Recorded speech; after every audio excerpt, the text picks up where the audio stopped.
All right, let's dive into a completely new kind of warfare. We're talking about a situation where really cheap, almost disposable weapons are going head-to-head with the most advanced military on the planet. This is the story of Iran's drone swarms and how they're facing off against the full might of the U.S. Navy. Okay, so picture this. The date is February 14th, 2026. You're in a classified briefing room at U.S. Central Command. We're talking generals, admirals, the best intel analysts, and the mood is tense. Why? Because up on the screen, there's satellite imagery of an Iranian military base. And what they're seeing is setting off some serious alarm bells all the way back at the Pentagon. So the analyst points up at the screen. What everyone's looking at are 47 trucks, and each one of those trucks is loaded with a rack holding 5 drones. You do the math, it's simple, but it's also terrifying.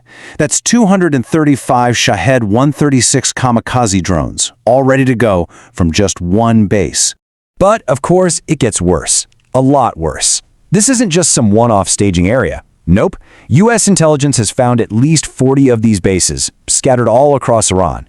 So, let's do that math again, shall we? 40 bases, all with about the same number of drones. That adds up to a potential first wave of, get this, 9,400 drones. And they could all be in the air within a matter of hours. And just when you think it can't get any more serious, the bombshell drops. An intelligence intercept comes in. It's a communication from Iranian military commanders, and they're claiming that this launch-ready force, all 9,400 of them, is just the tip of the iceberg. Their total stockpile, they're claiming a staggering 80,000 drones. You see, this isn't just another weapon. This is a fundamental shift in the entire balance of power. So what is this thing exactly, right? How can something so seemingly simple be such a massive threat to a multi-billion-dollar U.S. aircraft carrier strike group? Well, let's pull it apart and take a look. Let's break down the anatomy of this absolute game changer. So this is the Shahed 136. The technical term is a loitering munition, but really everyone just calls it a kamikaze drone. The concept is, well, it's brutally simple and effective. It's a one-way ticket.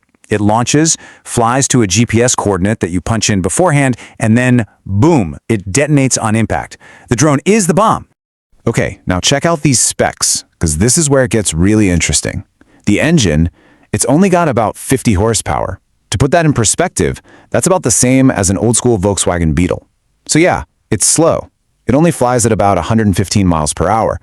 But, and this is the big but, look at that range. Up to 1,550 miles. That means from Iranian soil, it can reach pretty much every single U.S. military base in the entire region. You know, that slow, loud engine has actually earned it a nickname on the battlefields over in Ukraine. They call it the flying moped. But that sound, it's not just a funny detail. It's a weapon in itself. It's psychological warfare. Just try to imagine hearing hundreds of those things buzzing overhead, just getting closer and closer and closer. You know exactly what's coming for you. And this really brings us to the absolute core of the problem here. Because this isn't just about military tech versus military tech. This is a brutal, brutal battle of pure economics. You could call it war by calculator. And spoiler alert, the math does not look good for the United States. This chart just lays it all out perfectly. To shoot down just one of these Iranian drones, the U.S. Navy often fires a standard Missile 6, an SM-6. Now just look at these numbers. That one interceptor missile costs $4.3 million. And the drone it's shooting down, it costs maybe $20,000. Let me put that another way for you. For the exact same price it costs the U.S. to shoot down one drone, Iran can build and launch up to 215 more of them. It's an economic battle you can't win. You'll run out of multi-million-dollar missiles, or you'll run out of money long before they run out of $20,000 drones.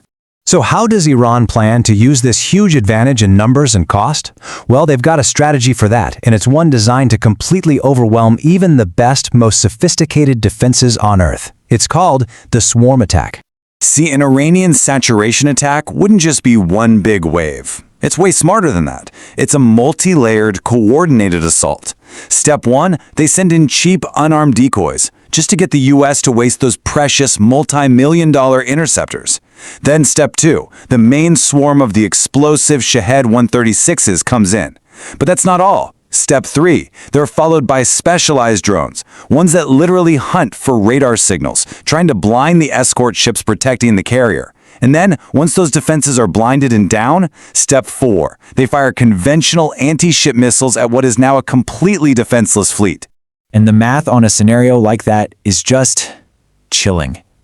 In a simulation of a 1,000 drone attack, the 6 destroyers that are protecting a carrier group could, at their absolute best, maybe take out 540 of them before they run out of missiles.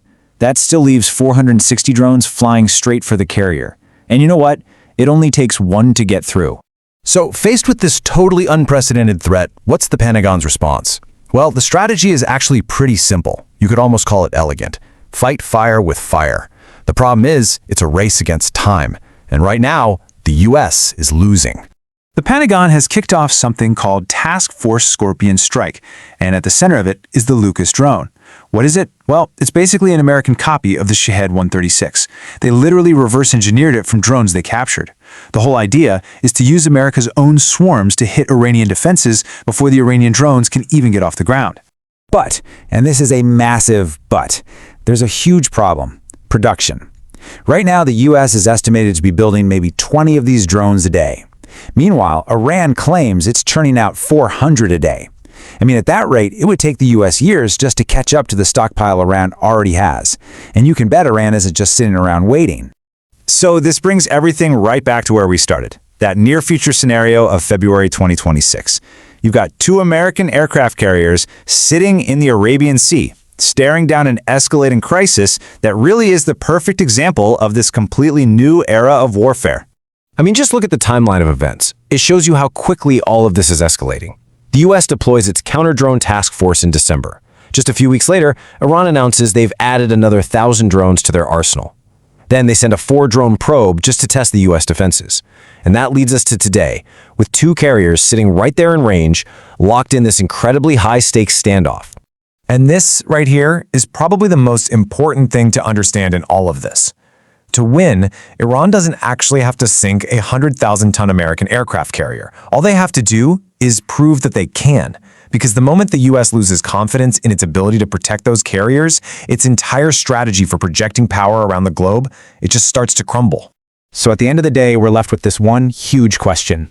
It's the same question military planners in Washington and in Tehran are asking themselves right now. Can the world's most powerful military, with all its technology, all its training, all its money, actually defend itself against a swarm of cheap, loud, slow-flying drones? The answer to that, well, it could change the face of warfare forever.